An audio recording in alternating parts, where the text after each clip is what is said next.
시청자 여러분 안녕하십니까?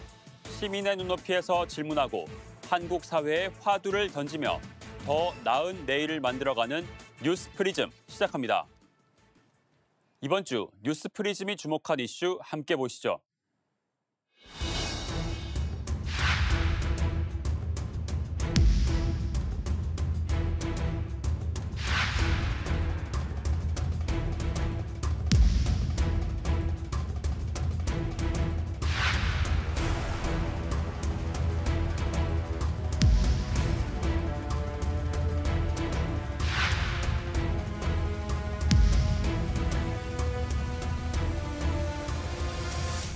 금년의 경우에도 2018년 못지않은 그런 폭염이 예상이 되고 있습니다.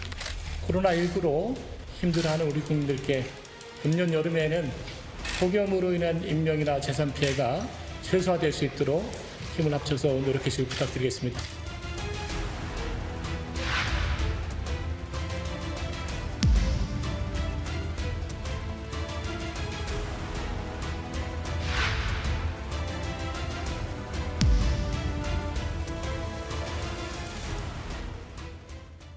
코로나19 4차 대유행에 폭염까지 이번 여름은 그 어느 때보다 혹독하게 느껴집니다. 특히 택배기사나 선별진료소 의료진 같은 야외 노동자들의 고충은 이만저만이 아닌데요.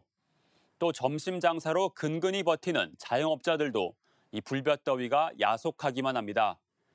힘겨운 여름을 보내고 있는 이들을 곽준영 기자가 만나봤습니다.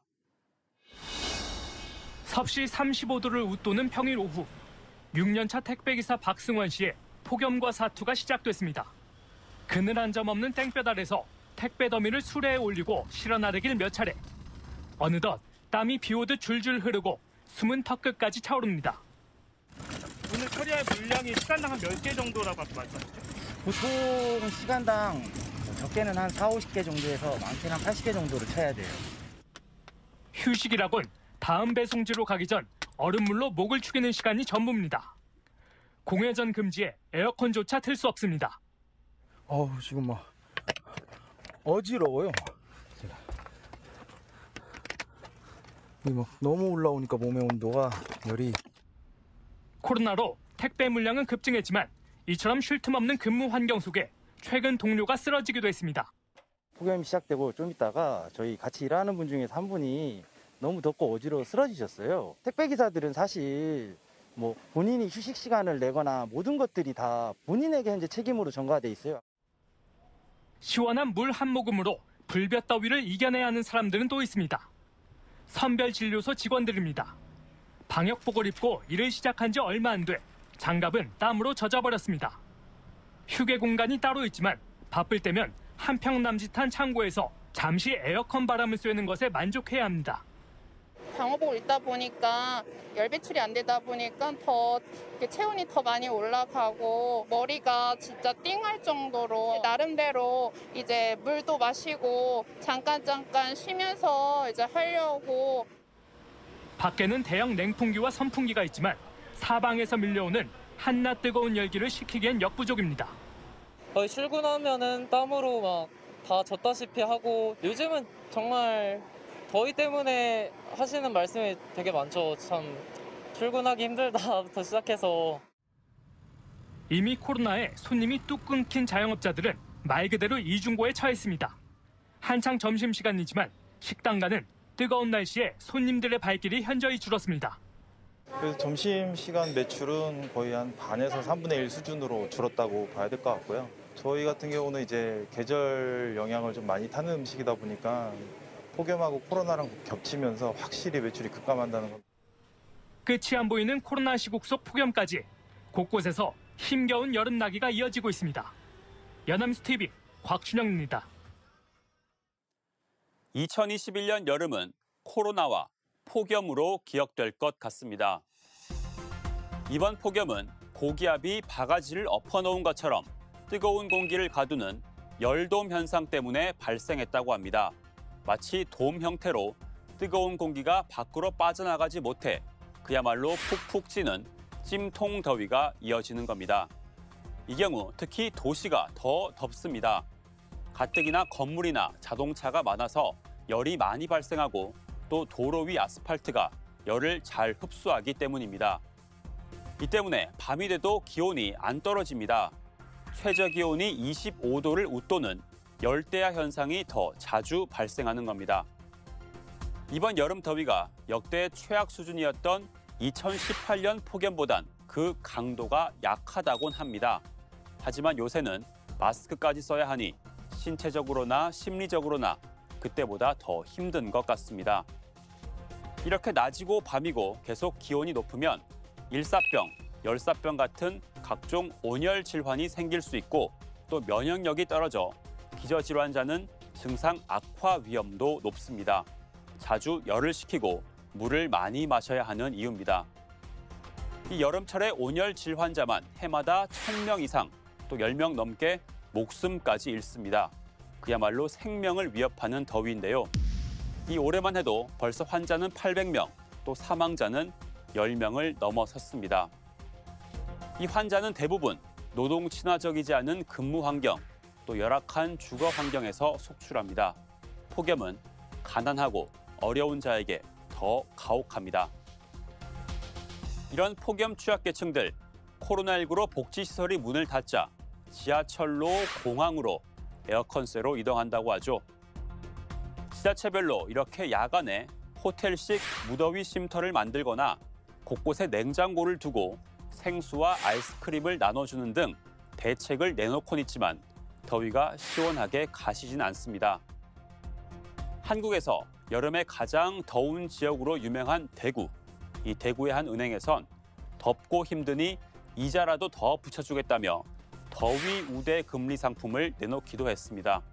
웃기면서 슬픈 우픈 일입니다. 이런 폭염은 비단 우리만의 일은 아닙니다. 올림픽이 열리는 도쿄에서도 이 폭염에 선수들이 쓰러진다고 하죠. 우리 태극 전사들도 건강 잘 챙겼으면 좋겠습니다. 여름나기에 비상이 걸린 건 산업 현장도 마찬가지입니다. 더위에 지친 노동자 보호와 더불어 안정적인 전력 수급책 마련이라는 두 가지 과제 해결에 안간힘을 쓰고 있는데요. 김지수 기자가 현장으로 가봤습니다.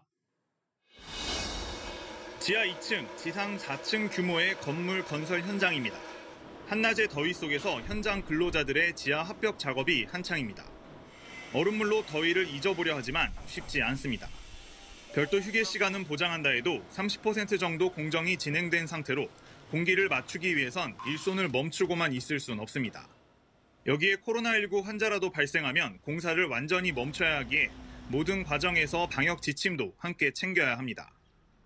가만히 서 있기만 해도 땀이 줄줄 흐를 정도의 날씨입니다. 이곳 공사 현장에서는 방역 지침에 따라 마스크까지 낀 채로 작업을 이어가고 있습니다.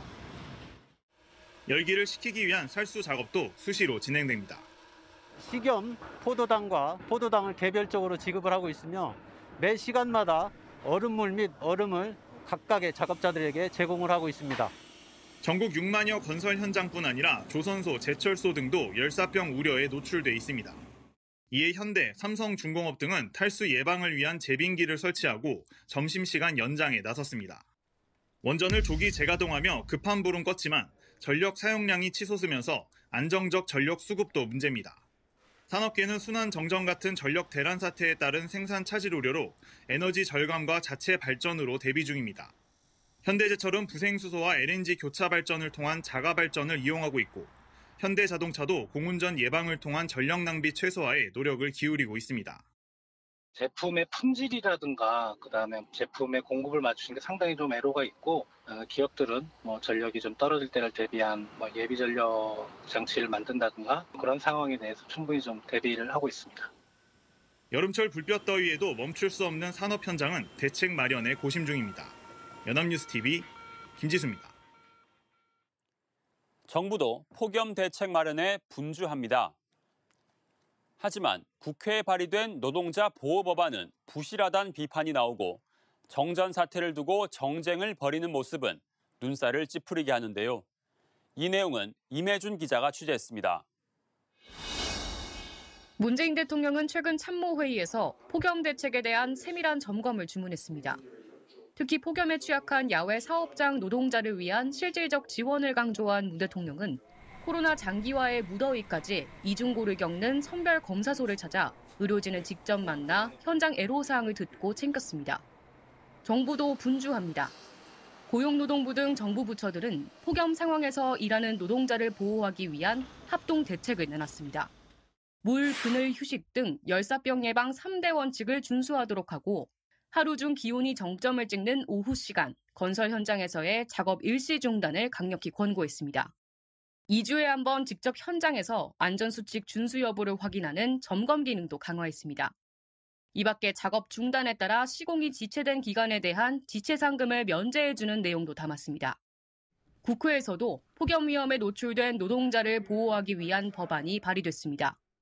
더불어민주당 이용빈 의원이 대표 발의한 산업안전법 일부 개정 법률안에는 폭염이나 한파 상황에서 작업 중단으로 노동자를 보호하고 사업자가 입게 될 금전적 피해를 보상하는 내용의 조치가 포함됐습니다.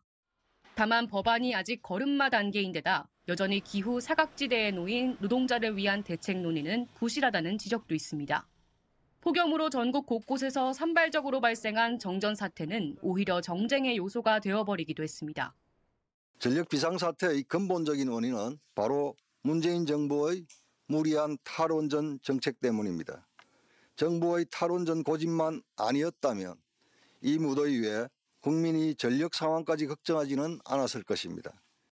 전력 수급 문제와 연관이 없음에도 탈원전 정책을 전력 수급 불안을 가져오는 요소로 규정짓는 여론몰이가 반복되고 있습니다. 안타까운 일입니다. 그나마 마련된 대책들도 현장에서 제대로 이행되지 않는 경우가 많아 현실성과 수용성 모두 갖춘 묘안에 대한 고민이 더욱 필요해 보입니다. 연합뉴스TV 임혜준입니다. 기록적인 폭염으로 기억되는 1994년. 요즘 참 덥죠? 뉴스 보니까 오늘 또 기상관측일에 최고치를 갱신했다고 하던데. 어찌나 더웠던지 아예 집 밖에서 잠을 자기도 하고 열정적인 레게 음악이 유행했다고 합니다. 문제는 이런 고온 현상이 이상 고온이 아닌 평상 고온이 될 수 있다는 경고가 잇따르고 있다는 겁니다. 갈수록 폭염 주기가 짧아지고 그 강도는 세지고 있습니다. 단순히 더웠던 그해 여름으로 기억하기엔 이제 그 피해가 적지 않습니다. 폭염은 불평등한 재난입니다. 누구나 이 더운 날씨는 견디기 힘들죠. 하지만 야외 노동자, 노숙인, 또 에너지 빈곤층 등에겐 더욱 고통스러운 나날입니다. 이들에 대한 복지, 나아가 기후변화의 영향까지 우리의 고민이 더 깊어지고 있습니다.